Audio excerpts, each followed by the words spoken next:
Hello everyone, thank you for joining me at this presentation, Singing to the Dead, the Gentle Art of Music Therapy for the Deceased. So since this is a little bit of a heavy topic, I'm going to start with some music.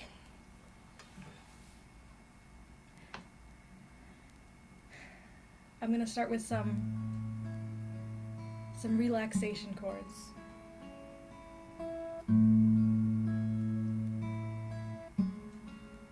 We use this with patients to help them relax if they're anxious. And we also use this with entrainment and match their breathing and help them slow down their breathing. So we're going to take a couple deep breaths together with this before we start this. Here we go. In and out and in and out.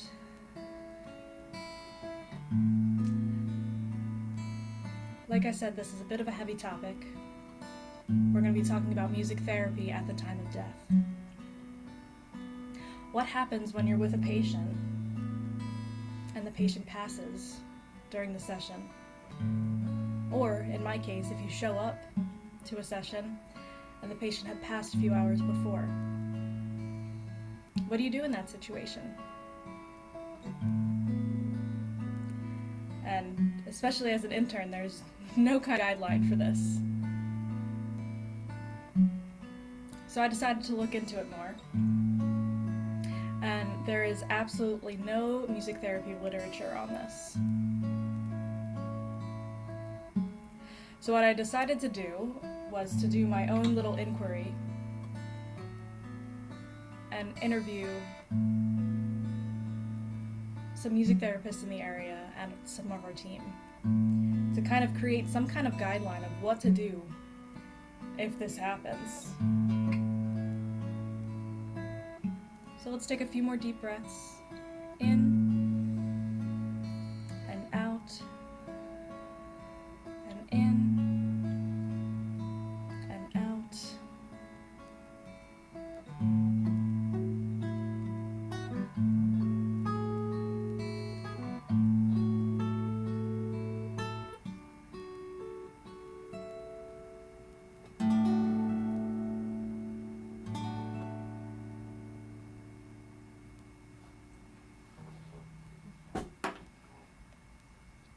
So let's get started.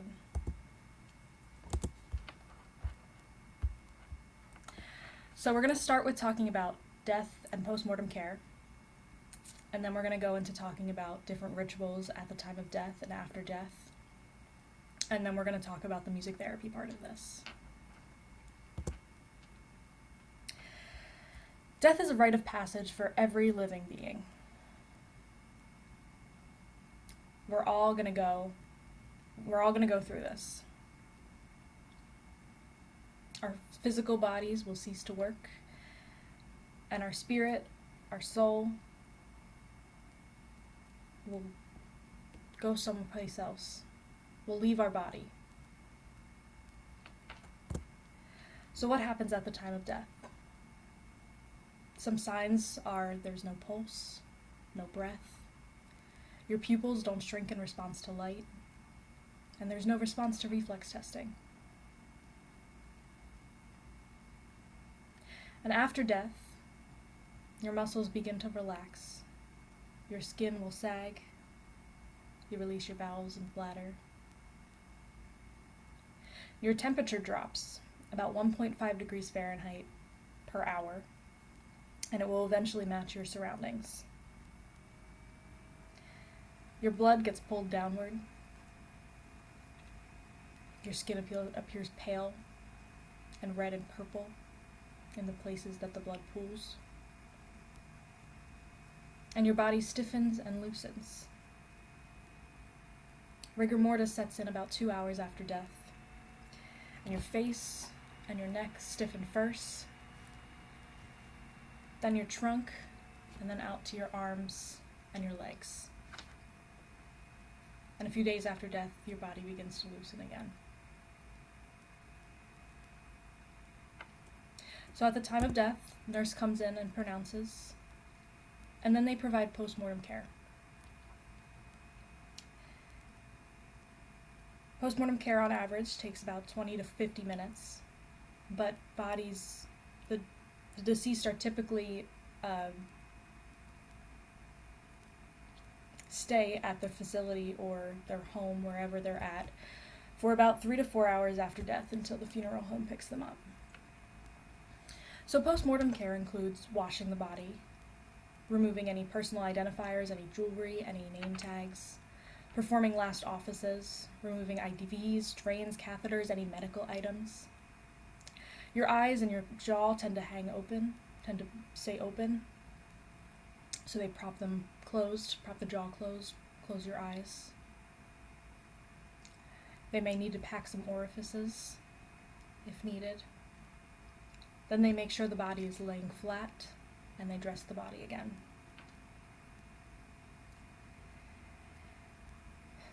And postmortem care mirrors the care of the living. Nurses create a peaceful, quiet environment, treat the body with respect. And it's kind of a ritual in itself, postmortem care. One source I read described nurses as ritual specialists. They feel it's their responsibility to give their patient a good death. And their patients are kind of in this weird liminal space between life and death. Their soul is gone from their body, their spirit is gone, but they're not put to rest. They're not buried, they're not cremated. So postmortem care involves rituals that help transform the patient from life to death. And the care is not just physical, but spiritual and emotional. They provide care for the families, education, support. And some nurses may have their own rituals as well. Some may open a window, feel the soul needs to leave through a window. They may talk to the deceased while they're doing their postmortem care. Some may put a flower on the chest or put their hands on their chest. Rituals are used to remember loved ones, and they bring closure to the family. One study said that 18 to 19% of families participated in postmortem care. Families may want to wash the deceased themselves, or assist the nurse, or just be present. Others may not want to be. In Jewish culture, you're not supposed to see the family, you're not supposed to see the deceased, because you're supposed to remember the loved one as they were before their death. There is also the act of preparing the body, wearing a shroud, picking out the jewelry, the hair, the makeup, the clothes. There's also an importance of prayer throughout many cultures at the time of death. For example, in Islam, they read the Quran before death, and then after death, they are not allowed to read from the Quran and only say personal prayers. Catholics pray the rosary. In Latino culture, after death, they have the novenas, a 9-day grieving ritual where a 9-day grieving ritual with prayers said every night.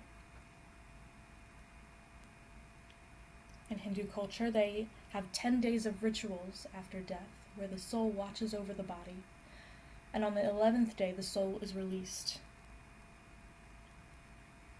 In Jewish culture, they have a daily morning prayer, a daily prayer during the morning period called the Kaddish, and the Shiva, which is a ritual of having guests during this grieving period. The guests bring over food, they help support the family, they reminisce about the loved one they lost. And through all these rituals that are occurring, there is a theme of respecting the dead through the postmortem care. through the religious and cultural rituals. It's all about respecting the dead, respecting their humanity. One study talked about using music during postmortem care. They used ambient music with no words, just peaceful, relaxing music. And the nurses felt that the music helped them focus on the care more. They took their time with the body, respected them more.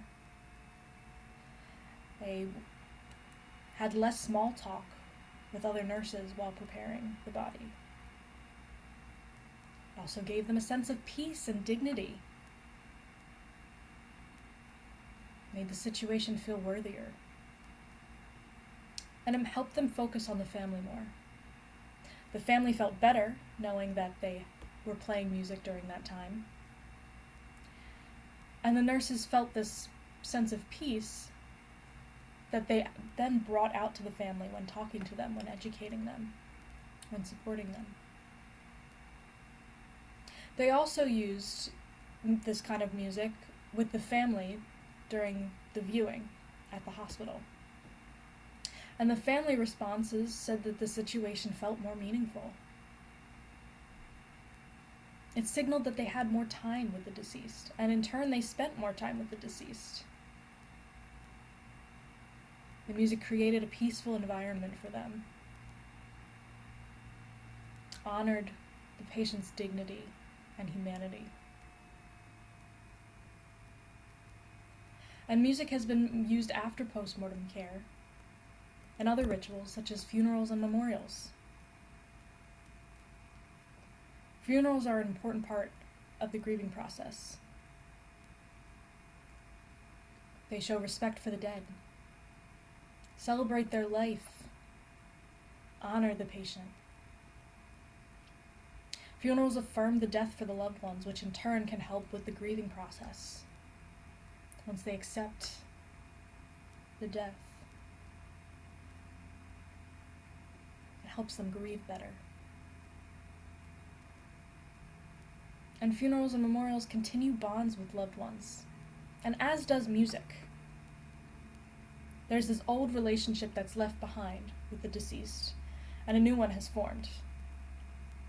They may not be here physically, but they're here spiritually. They're here through our music, through the things they loved, through the memories. And music can be an important part of funerals and memorials.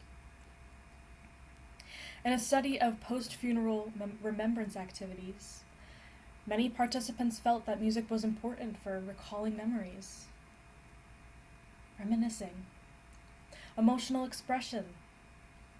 Music helped them feel their emotions, express their emotions. They felt closer to the deceased, and some felt that it lessened their pain. Another study ranked post-funeral ritual activities out of 4, and it ranked singing or playing music in honor of the deceased at 3.89 out of 4. Music in rituals, in funerals and memorials, can create positive experiences and continues bonds with the deceased, helps people reminisce, helps people express their emotions. So now let's get into music therapy at death. So the reason I chose this topic was because I had an experience with this. I went to a transition session, and when I walked in, the family informed me that the patient had passed a few hours before I got there. And I had no idea what to do, but the family asked if I could stay and play some music. You know, I offered my condolences, I offered my support, and the family asked if I could stay and do some music. So I did, and I had only met this family once at a transition session before. I met the daughter a few days before, and the son and the other daughter were there that day. And they asked if I could stay and do some music, and we played some of the songs that we did at the transition session. We played some songs in honor of the patient. We reminisced. And we spent some time with the deceased. But when I left this, I wanted to know more. And as I mentioned before, there is no music therapy literature on this. So I decided to do an inquiry, and I talked to a few music therapists in the area. I talked to 8 music therapists as well as some members of our team. And I wanted to know their stories with this topic. What did they do? So the first thing I asked was how many sessions had they had where a patient had passed either during the session or before. Some music therapists I interviewed didn't have any. Others had up to 20. So it varies. It definitely varies, but it's not a common thing. The ones who had a lot were in the field for many years. Then I asked to pick a patient, and did this patient pass before or during the session? Because I think that makes a difference. If you're there during the session and the patient passes, to close the session, it would make sense to play another song to finalize the session, to honor the patient. But if you're there after, like I was, family may not want any company, family may not want music, which is okay. But it changes the situation a bit. I also wanted to know who was there. Were you by yourself? Was there family there? And what changed in the room if the patient passed during? What changed in the room? And what did the music therapist do after they passed? I wanted to know what music they played. What's the goal for this? For playing for someone who's dead? What's the goal? And I wanted to know how they supported the family. And what support could they offer others? So I have 2 case studies I'm going to talk about. The first one, this patient passed during the session while the music therapist was playing a song. Patient's whole family was in the room. They were in a small apartment. The whole family was huddled in this room. The hospice team was there as well. The nurse was sitting out in the living room. And the patient had passed in the middle of a song. She started coughing and then took her last breath. And everyone in the family, everyone in the room knew what had happened. And they called the nurse in, and she pronounced. And then the family asked if the music therapist would play a song to welcome the patient into the afterlife. And this family was a very religious, very spiritual family. So the music therapist chose a hymn, and they played a song in honor of the patient. And then she stayed around and offered support for the family. The nurse explained the medical side, while the music therapist explained the bereavement and the grief. Then they gave the family some time with the body before the funeral director came and picked them up. And the second one, the patient passed before the session. It was during a nurse's shift change, and they had checked on her before the one shift, and after this next shift came in, the music therapist arrived around the same time, noticed she wasn't breathing, and went and got a nurse. The nurse confirmed, and went to go make some calls. So So the music therapist stayed with the patient, and she played Going Home by Dvorak as a song dedicated to parting ways with the body and the spirit. She used the song Going Home, talking about going home to the afterlife, whatever afterlife she believed in, and used it to help the spirit part ways with the body. The music therapist continued to hold musical space during this time and spoke some intentions to the patients, some mantras, saying, "I'm at peace. I'm glad you're at peace. I'm glad you're able to rest."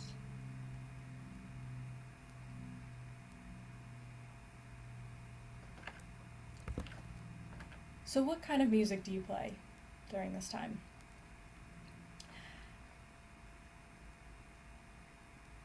Number 1 is family chosen music. Ask the family to dedicate songs. Ask them what kind of songs would they want to hear? What would you like them to hear at this time? What song would you play for them? You could also play the patient's favorite music. If there's no family there, or if the family doesn't want to choose, play their favorite songs or genres. You could also play some takeaway songs with some messages, some themes, something for the family or the patient to take from.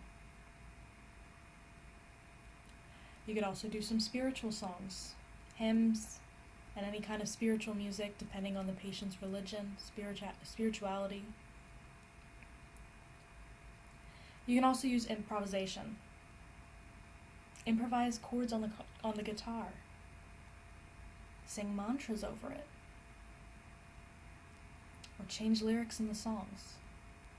You could also mirror back what the patient's family is saying to them. If they're saying anything to their loved one, sing that back to them. And last, use the ISO principle. Use your music to match the emotions in the room.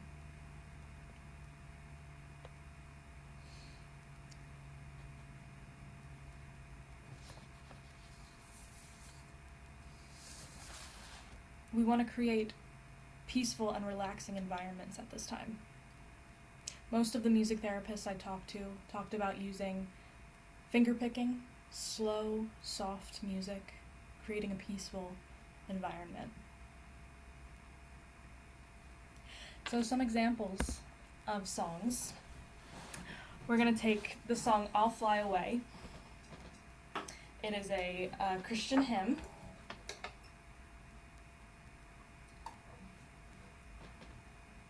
And this is just one hymn that you could use at this time. And you could change it, improvise, and personalize the situation. Some glad morning when this life is over, I'll fly away to a home on God's celestial shore. I'll fly away.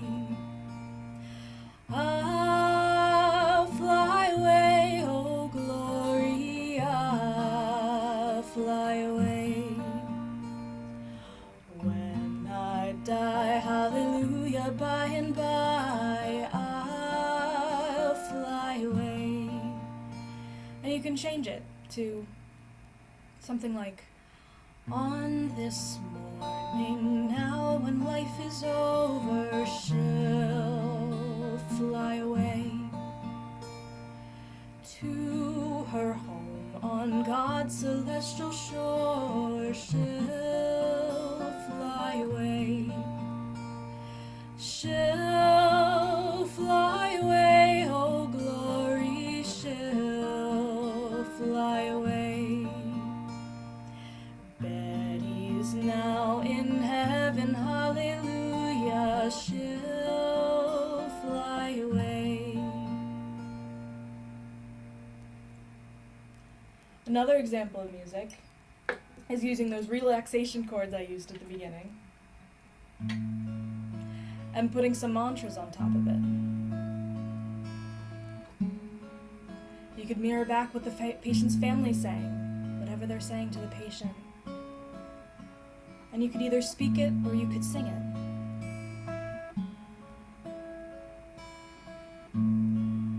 I am grateful you're at peace. We are still here with you, watching over, taking care. You're at rest now.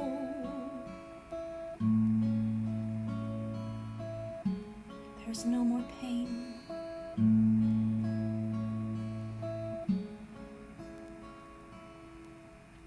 You could do something like that. Or like I said, you could speak it, and speaking it may encourage the family to say their own things as well. Another thing is using the ISO principle. Doing some finger-picking chords, kind of mirroring what's happening in the room, using some minor chords, mirroring that grief. You can throw in some seventh chords, some ambiguous chords, because this is a time of turmoil. Their loved one had passed. People are going to be grieving. But some may also feel peaceful knowing their loved one is not in pain anymore, is at peace.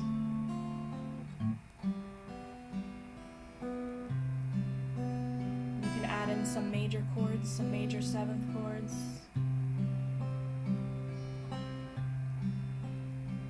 To lighten up the mood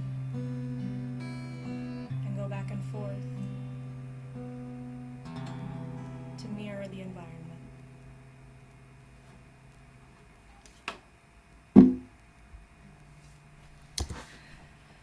So some goals. What is the goal of singing to someone who's dead? The biggest one that the music therapist I talked to said was emotional processing, helping the family process the grief. The next one was honoring the patient, respecting their humanity. They were once a person. Let them go out with dignity. Provide this music for a peaceful death with dignity. It also provides closure for loved ones and spiritual support. Many of the music therapists I interviewed talked about having religious families and playing spiritual songs. We're also there to help provide a peaceful death for the patients and for their families. Families remember the time of death for a very long time. We want to make sure that that is a peaceful memory for them, as much as we can. Provide a peaceful death for the family, so that they don't have to remember a horrible time. And they can remember how good the care was, how peaceful the moment was. And the last one, a few people mentioned doing ventilator weans, playing during a ventilator wean, which the music adds to that, creates a peaceful environment, transforms the environment, so that the family doesn't have to focus solely on the ventilator. So how can you support the family during this time? I created this acronym, ETCR. First, encourage the family, support the family. Give them some kind of direction. This is what you can do at this time. Hold their hand. Be present with them. Dedicate some songs. Say a prayer. Read a note that they left you. Say something that was meaningful to them, meaningful to you. And encourage them to take time with the deceased. This is the last time that they will be able to spend with their loved one before the funeral home picks them up and it becomes chaos, trying to plan a funeral, memorial. Let them take this time for their last moments with the deceased. Give them opportunities to connect. Like I said, let them pray. Let them hold their hands. Let them cry. And be present. And respect their cultural and religious beliefs during this time. It is important to make sure that we are doing everything we can to support them in every way. One article I read talked about putting private time magnets on the door to give the family some time with the patient so that no one would bother them. They also talked about using a compassion cart, which a lot of facilities use, bringing in food and drinks. But this one talked about having legacy-making materials, music, prayers, and they included a handmade blanket for the family to keep in remembrance. During this time, encourage the family to be hyper-focused, be present, reminisce, share memories, share music, dedicate songs, and create positive experiences before the patient goes to the funeral home.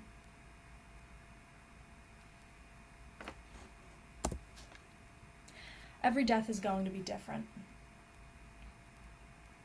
Patients are going to react differently. Families are going to react differently. What's important is that we respect the patients and the family's wishes during this time and support them where we can. Encourage them to take some time to sit with their loved one, to pray, to cry, anything. And music can help transform the situation, creates a peaceful environment.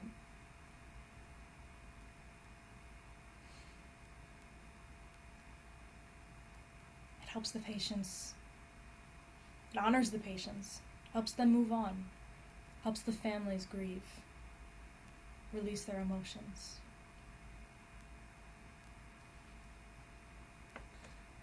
Thank you all for listening to this presentation. Here are some of my references. If you guys have any questions, feel free to email me. So thank you so much to the music therapists who participated in this inquiry. Thank you to the holistic care team.